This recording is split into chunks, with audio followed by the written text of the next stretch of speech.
There is a new documentary that outlines what its producers call the biggest heist of American history. What was stolen? Your money. Take a look.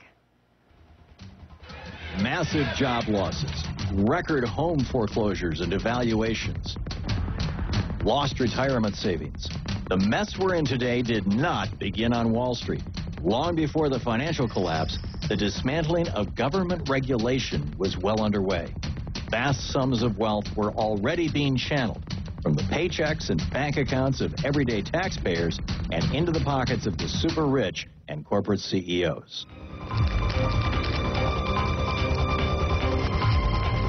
This has been the greatest wealth transfer in the history, at least of American kind, if not mankind. This is class warfare. I think it's scaring the hell out of everybody. I think everybody should be scared. Frances Causey produced and directed the film HEIST, Who Stole the American Dream. Frances, good morning. Thanks for joining us this morning. It's great to be here. So in this film, you outline the history of financial collapse in our country, and you traced it back to that one memo written by the Chamber of Commerce back in 1971, the Powell memo. Tell me about that.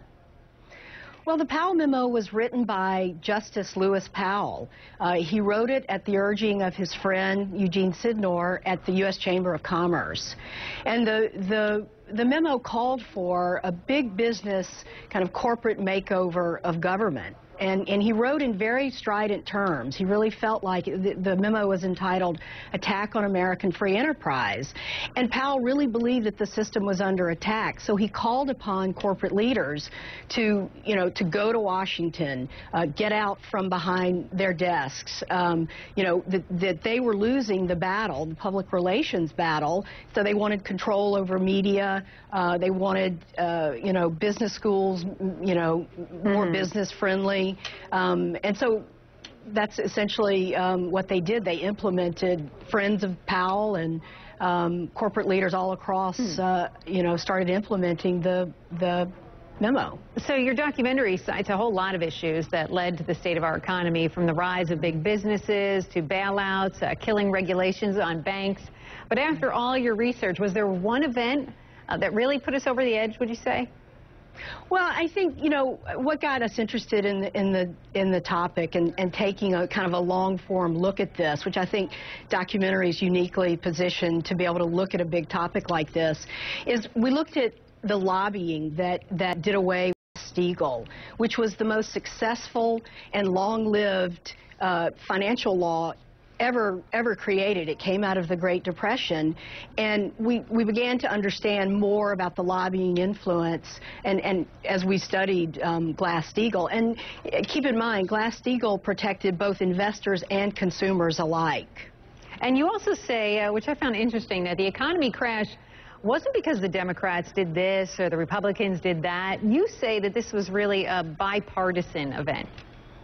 Well, it really is, and I think for Americans who sit at home and watch television and watch the political theater, it looks like there's opposing sides, and in reality, the Democrats, as one guest in our film, expert in our film, says, the Democrats started drinking the Kool-Aid along with the Republicans, and so.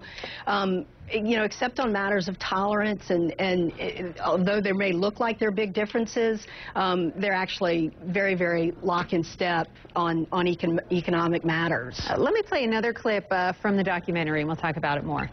Okay. Folks who are in charge of running this economy ran red light after red light after red light and caused car wreck after car wreck after car wreck, and no one's held them accountable. You would think that Congress would say, who caused it? Who are we going to hold accountable? Are people going to jail? Where's the prosecution? You would think that would have happened, right? Hasn't happened. And the banks are still the most powerful lobby on Capitol Hill, and they, frankly, own the place. Whenever I talk to anybody about the financial collapse, they always say, where is the accountability? No one is being held responsible. So if the big businesses and the banks did cause it, why isn't anyone in trouble? Well, I think it's actually, if you look at a 2005 Supreme Court decision, there was a case that the Justice Department won against Arthur Andersen, the accounting firm Arthur Andersen, in the aftermath, if you recall, of the Enron scandal, and the Supreme Court overturned that decision. And so basically the government says to corporations, police yourself, which I think a lot of Americans would find almost kind of comical. Yeah. And so, so these guys kind of operate with not a lot of impunity. I think maybe, you look at Jamie Dimon's kind of seeming arrogance. I really don't think they're threatened, with any kind of punitive action. Yeah, it certainly doesn't seem that way. Frances Causey, nice to have you on. Thank you. Thank you. Thank you. A California